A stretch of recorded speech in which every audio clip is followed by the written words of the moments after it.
Good morning, good afternoon, good evening, Addison, whatever time you're listening, and thank you for joining us for our ASD Chat for All podcast. We have lots of fun and exciting things on the horizon for Addison School District 4, and this podcast allows us the opportunity to connect with our parents and guardians, families, and community to celebrate our students, their accomplishments, and so much more. Your hosts for this podcast are ASD4 Superintendent Dr. Nick Sutton and myself, Dean Constantopoulos.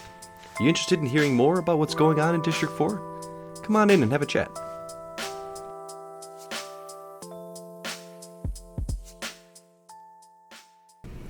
Good afternoon, everyone, and thank you again for joining us for another episode of our ASD Chat for All podcast. My name is Dean Constantopoulos. I'll be one of your hosts this afternoon, and I'm here with my co-host, Dr. Nick Sutton. Nick, we're having our podcast in a totally different venue today. It feels kind of weird. Yeah, we're over at Wesley. It's nice. It's nice to kind of get out, be somewhere different, and it's always nice having an excuse to visit a school. Absolutely. And you know what? We have an excellent reason for coming here to Wesley today because we have some fantastic guests with us. So first of all, we have Paisley here, who is a fifth grader at Wesley, who is also a silver medalist from the World Karate Championship, accompanied by Sandy Bandel, who is currently an ASD4 nurse over at the ELC. How are you both doing today? I'm good.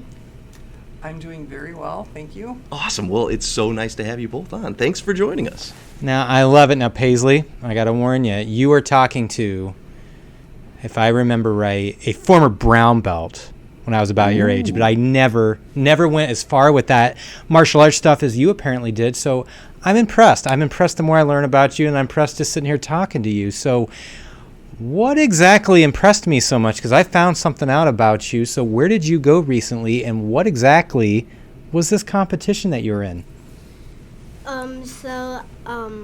I went to Ireland for sparring.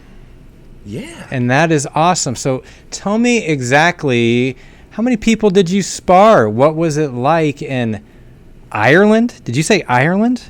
Yes. Wow. So how many people did you fight over there? Well, I fought only one because I won the first fight, so I didn't have to fight anyone else. Awesome. That's amazing. So how long have you been doing this kind of stuff? I've been doing this for maybe like 6.5 years. Wow. Did you ever think you'd end up in Ireland? Never. Oh my gosh. So the silver medal in the World Karate Championship. So that's huge, right? So how do you feel? Okay, let me ask. So I'm starting to gush about it, right? How did you feel before you got into your match? What were you feeling? Well, my stomach was really hurting because I was really nervous. Mm-hmm. I wasn't gonna do good and wouldn't win, but I won, so. Yeah. So then how did you feel then after it was all done, after you had come back home to the United States? How were you feeling once it was all finished? Well, my stomach pains went away, and I was Oh, boy. I was a lot happier, and actually really happy that I took at least second in a world championship. Oh, that is amazing. Absolutely. So question of the afternoon. What makes you more nervous, fighting in Ireland or being on a podcast?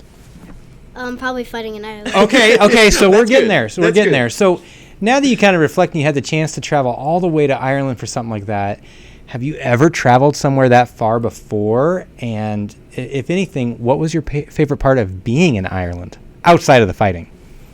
Well, I've never been anywhere that far, but my favorite part about Ireland was probably when we went to go see a waterfall. Oh. I need to hear more about this. Yeah. Well, the waterfall was pretty big, and there was actually a big little staircase, and you could have climbed up the highest of a mountain, and you could have seen a great view.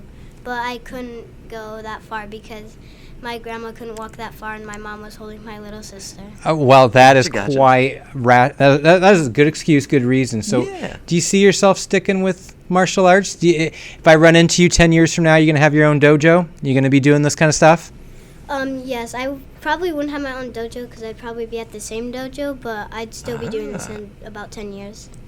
Impressive. That's so cool. So I gotta say, like, you have taken something that is something that you've been working really hard at, and you've gone off to another country and like have really kind of achieved a lot of your achieved a dream of yours, right? So I'm sure there are a lot of kids who in your class, or a lot of kids who might hear this, who also have big dreams like that, but maybe they're a little nervous, or maybe they're a little uncomfortable or unsure of themselves about going out there and just doing it, right? So what would you say to a kid who really wanted to go after their dreams like you did, but they're a little nervous? What kind of advice would you give to them? I'd just say, do what your dream is. I mean, it's your choice, not anybody else's choice. If you want to do it, do it. I love that. Applicable, whether it's a kid or an adult. I like it. So I think, if anything, you're an impressive young lady, and I appreciate that you hung out with us for a little while. If you had one piece of advice for any kid out there interested in trying martial arts or a new sport or anything else, what would you say? I'd say try it. You heard it here first. What else can you say? Simplicity at its best. I love it. Well, thank you, Paisley, for coming and joining us. This is amazing. So, like, now I kind of want to look into martial arts, and like I want to learn more about it because this is really cool. So, Dr. Sutton, let me ask you a question. Okay. If somebody wants to call in because they've got some really cool things going on in their life and they want to talk about it, or they want to learn more about martial arts, or they want to learn more about some of the activities we have at ASD4, what's the best way that they can reach out to you? A good way to reach me is at Twitter, at Dr. Nick Sutton. Dean, if somebody wants to recruit you to their dojo, learn more about karate, yes, taekwondo, or anything about Addison, what's the best way to reach you? Well, please contact me ASAP because I want to join the dojo as soon as I can.